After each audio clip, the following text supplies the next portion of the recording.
Hey, Kevin Martin here, your UT admissions guy. Today is all about the resume.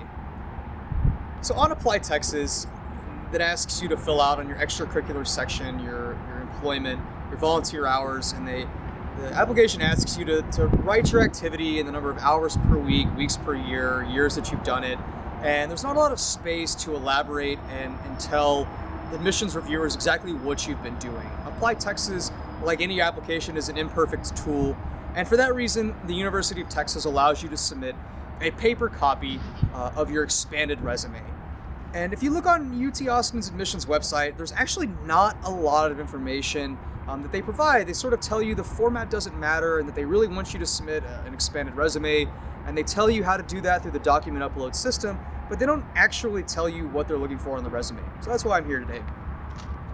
So on this resume, this goes into your personal achievement score, kind of all the things you're doing outside of the classroom, and it's a sinus score 1 to 6, of which the resumes and the essays and your biographical information constitute this. On the resume, what they're looking for is breadth and depth of involvement in your activities.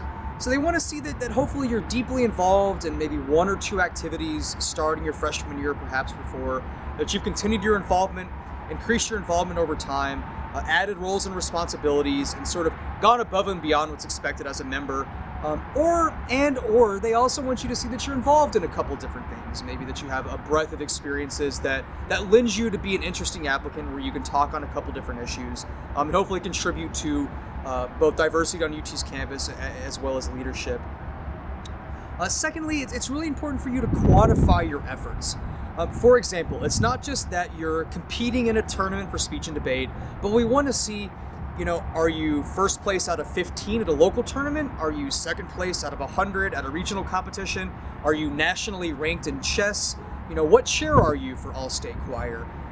The more information you can provide and the more you quantify and add a numeric value to your activities, the better off you're going to be. Thirdly, don't be shy. I find this especially with my highly qualified applicants, is they say, I don't want to be boastful, I don't want to come off as arrogant, and I think that's a really valid concern. However, this is your one shot. UT doesn't conduct interviews. All that they know is what they see on your resume, and you want to put all of it out there. Don't be shy, don't be modest. This isn't your time to be humble. UT, in addition to all admissions committees, wants you to put it all out there. Tell them everything you want to tell them, and be sure to provide as much information as possible. It's also really important to link your resume with your essays, especially when it comes to SAC. SAC asks you about your personal and professional goals, and that's really your chance to tell UT why you should gain admission to your major of choice. So that SAC and resume should complement each other. You should say, hey, I've done all these cool activities, you can see them in my resume, and let me tell you a specific interesting story on my SAC to kind of complement and provide a narrative or an anecdote for the information that's on your resume.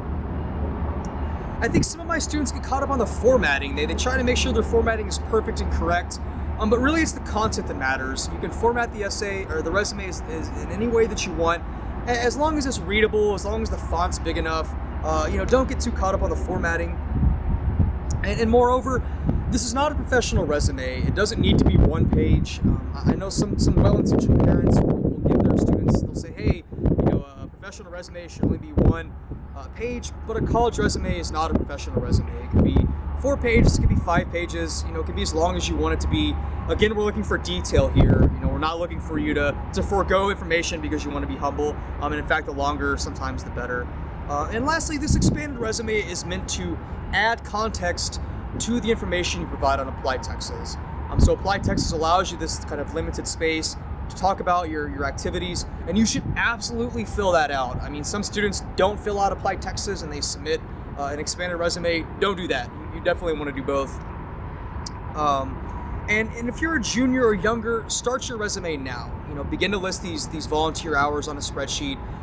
Write down the competitions that you're competing in. You're probably going to forget if you were elected treasurer your sophomore year, how many people you were running against. And these are things you can start doing as a freshman or sophomore in order to make that resume process for your college applications easier.